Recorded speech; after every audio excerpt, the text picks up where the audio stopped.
Please take your seat. Class is now in session. Welcome to Jack Gaming, where we're starting a new segment called 101, where we're taking the topic of choice and we're going to end up breaking it down so you can end up understanding it.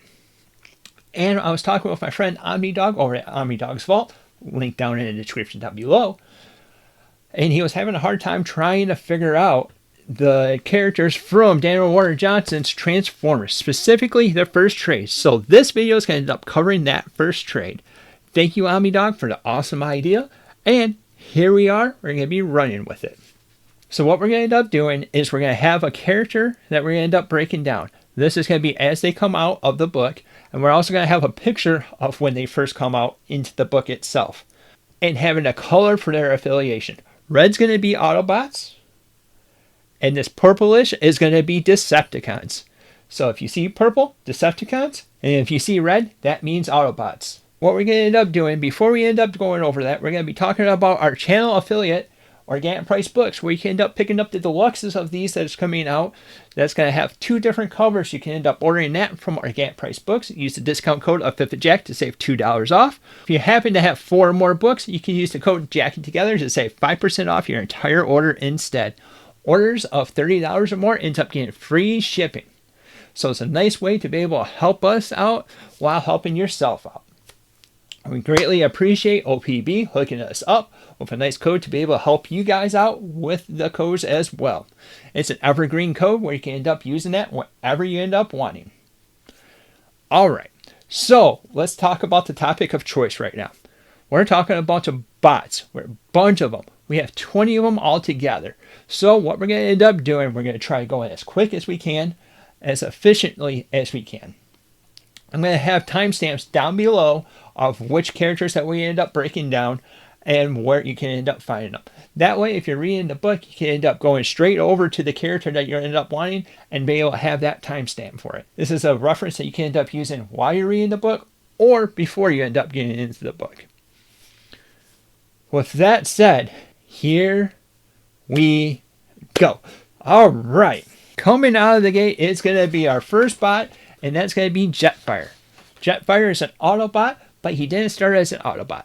He was actually at first a Decepticon working with Starscream, doing his pursuit of science. And in the process of learning about that, about the ways of the Decepticons, he ended up switching his affiliation from Decepticon to the Autobots.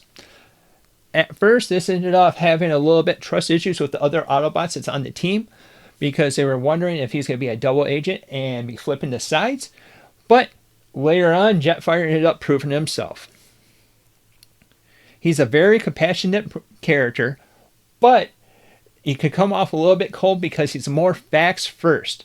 So whenever he comes into a situation, he's going to look at the cold hard facts before he does anything else. He is the science officer of the Autobots, and his alt mode is a jet.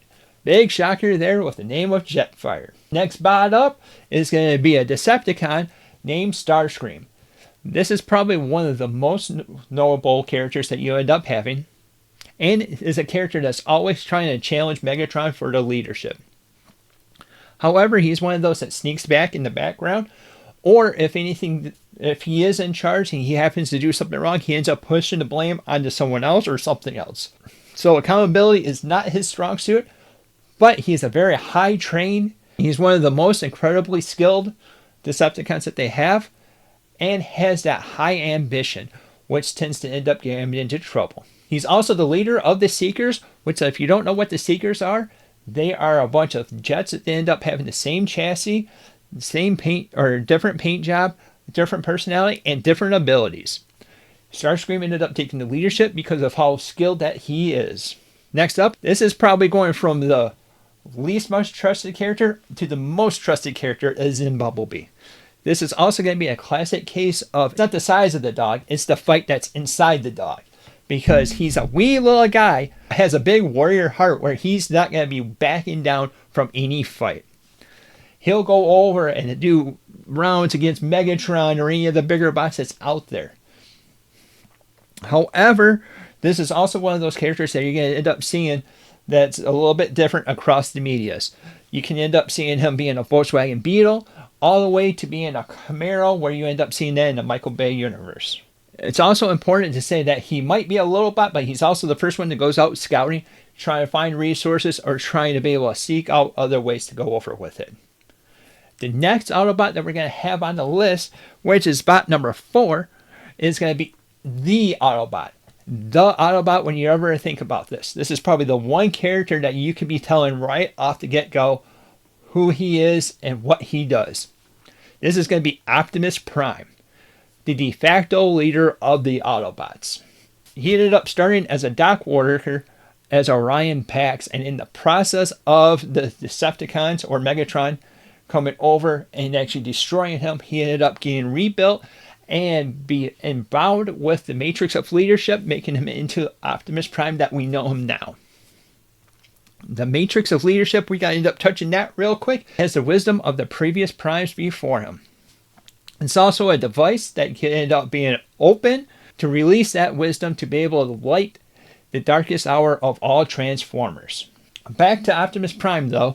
He is also a great tactician. He's also an awesome fighter, and he's one of those that he's going to defend them to his very last breath.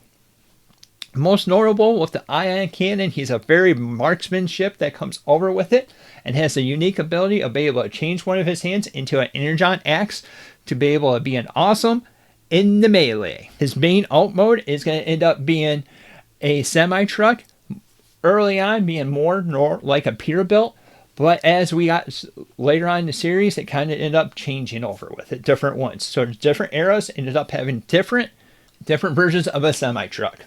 He's also voiced by Peter Cullen, which has been his voice for across all different medias, movies, cartoons, video games, and honestly is the voice that I end up hearing whenever I read his lines. Switching off from the big leader, we're going to go over and do some fixing of our own with Rachet.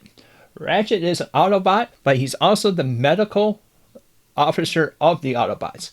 If it's broken, he can fix it. He's the one that ends up trying to heal everyone and prefers to fix everyone and make everyone into a good working condition, whether you're an Autobot or a Decepticon. But his main alliance does stay with the Autobots, supporting the cause and supporting one of his good friends of Optimus Prime whenever there's a little bit of doubt that's into him, because he prefers not to fight. And since he doesn't end up fighting as much, he has a little bit of doubts, but Optimus Prime sees it no other way. He has an awesome bedside manners, but it's also notable that he has a dry humor. You commonly see him working with Wheeljack. Switching on over to a Decepticon with Skywarp.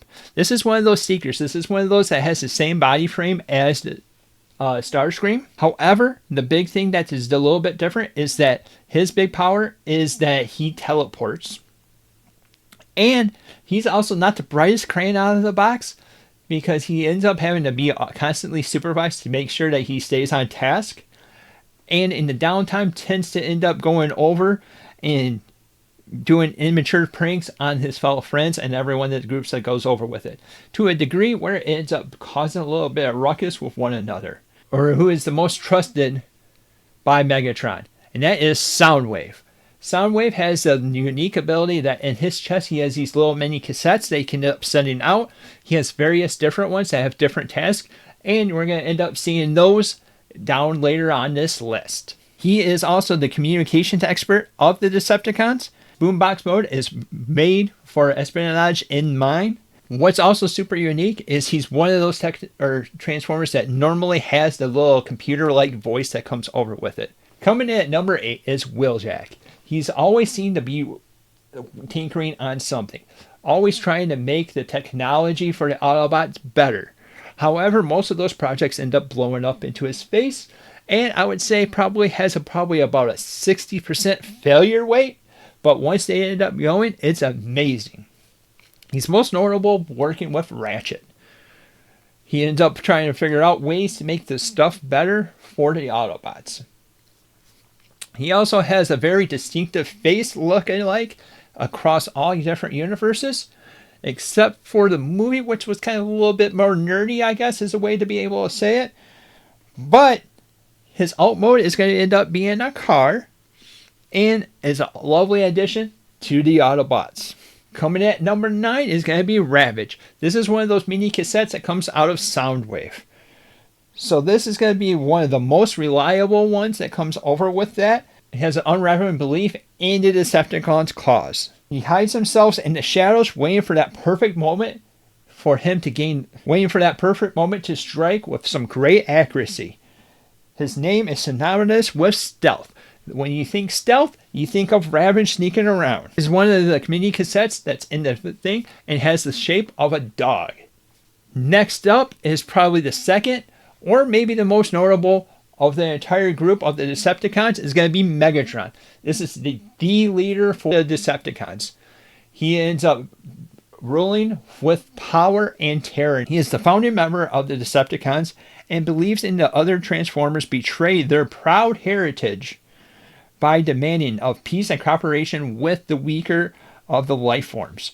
Also believes that he's destined to rule the universe. However, he will do anything to achieve the dynasty, and he'll do anything to be able to accomplish that destiny. However, his main way that he ends up going down is how arrogant that Megatron ends up being, and his weapon of choice is the fusion cannon that he has on the side.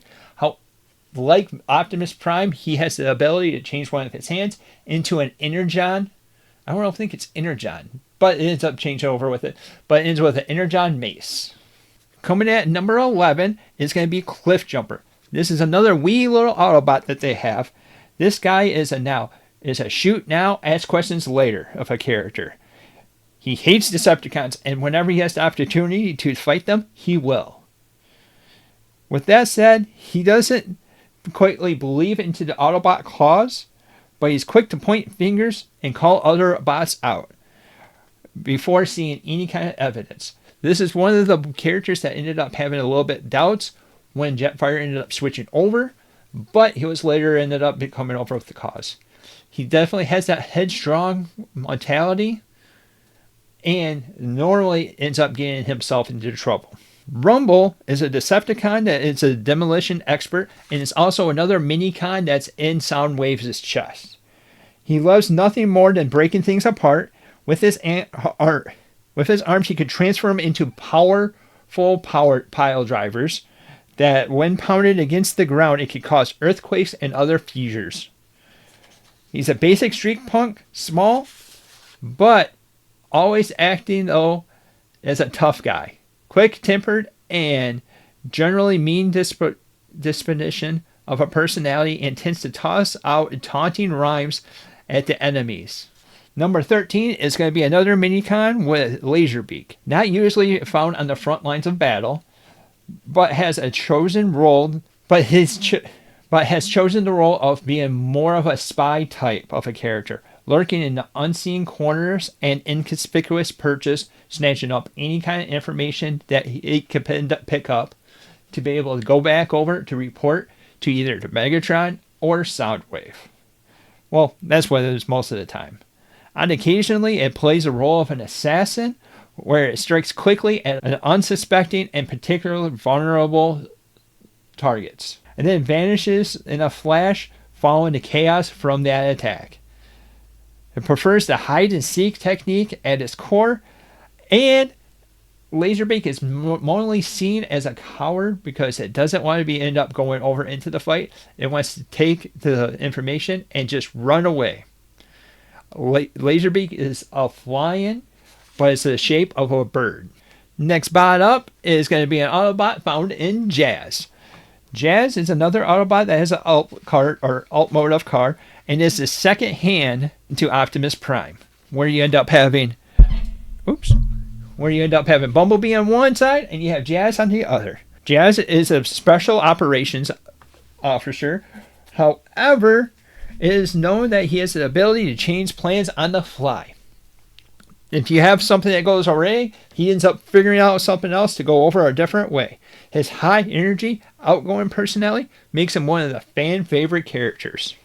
Coming in at number 15 is Thundercracker.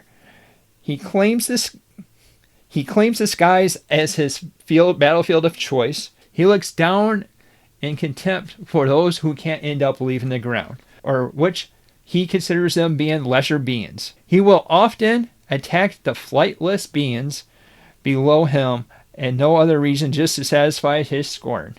He's a member of the Seekers and has a similar design to Skywarp and Starscream. Well, that's obvious because he's a Seeker, so that makes sense. Coming in number 16. Oh man, we have 4 more. It's Blaster. Blaster is one of those characters that loves all the Earth's music and is especially good at hard, loud rock and roll. He is found to be the forefront of any situation in which he's involved in getting down and truly hopping the town or kicking the butt and taking names. Both of those he does well, and both of them have led into conflict with authority at times. Blaster marches down at his own beat, whether it's pounding the bass line or pounding Decepticon skulls, and he is not shy when it comes to sharing his feelings either.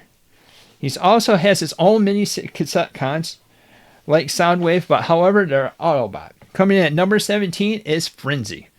Frenzy is another mini-con that's found in Soundwave, but is not about the Decepticon cause or goals or anything like their purpose at all.